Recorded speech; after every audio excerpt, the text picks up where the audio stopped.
All right, is this thing on? Nice, let's go. Hey there, Pastor Jim, and just wanted to share another tidbit with you. This is from Daniel. I did another video recently on Daniel, and here's another one right here from chapter 1 in Daniel. And we talked about before about King Nebuchadnezzar. And y'all, I can just tell y'all up front, King Nebuchadnezzar is a very interesting person. He's actually kind of crazy. And he had a dream, and the dream really bothered him. And he needed somebody to tell him the meaning of this dream. So what he did was that he called some of his wise men from Babylon, which is where they were. And I wrote down who they were. He called the magicians in, the enchanters, the sorcerers, and the astrologers. He called all of them in. He said, listen, I got a problem. I had this dream, and I need you all to interpret it for me.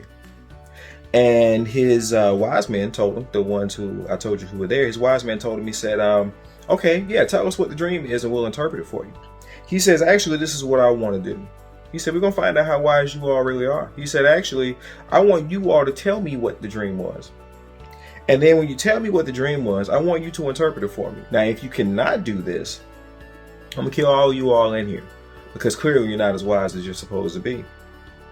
And they asked again, they said, wait a minute now, just tell us what the dream is and we'll interpret it for you.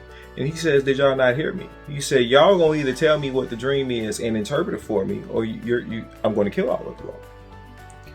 And so these men, these wise men, they tell him, they said, King, what you are asking for is impossible. This is unreasonable. No man on earth can do anything like this. The only person who will know what your dreams are God himself, and he doesn't live here. And I told y'all Nebuchadnezzar was really interesting. And so what they said back to him made him so angry that he decided he was going to kill all the wise men in the land. Now, I told you, he had only a certain group in there with him: the magicians, the enchanters, the sorcerers, and the astrologers. Now, those were the group of people who were in the room. But based off of what they told him, he now decided he was going to kill all the wise men. Now, there were some more wise men who were in the land as well, too. And they had some names. And it was Daniel, it was Shadrach, Meshach, and Abednego. They were not there when it happened. So when the king put out the order to kill everybody, the men came to kill Daniel, Shadrach, Meshach, and Abednego, and Daniel asked the question. He says, well, what's going on? And they explained it to him. And Daniel says, we'll go and we'll interpret the dream for him.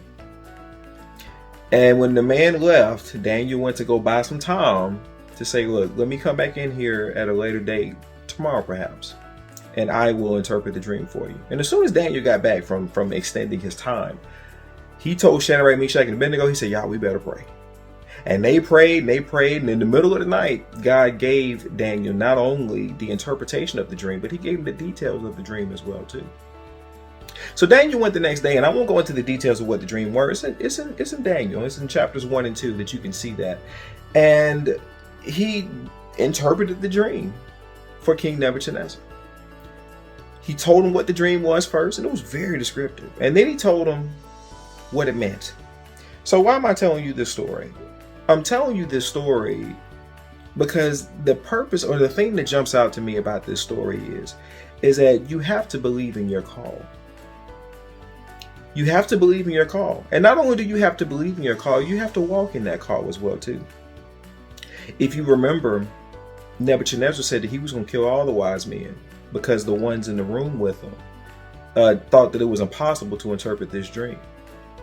But because another man who was not in the room was able to do it, everybody else was saved. These wise men did not have to die because God gave Daniel the ability. He gave Daniel the talent. He gave Daniel the calling and the capability to interpret this dream. So because Daniel did that, everybody was saved. The overall, again, idea is that you have to be willing to walk in what it is that God has called you to do, because you never know whose life that'll impact, whose life it can change just by you doing what God placed in you. All right, that's it for today. You all have a great one. God bless, and we'll talk soon. If you enjoyed this video, please consider liking, sharing, and subscribing. Thank you so much, and God bless.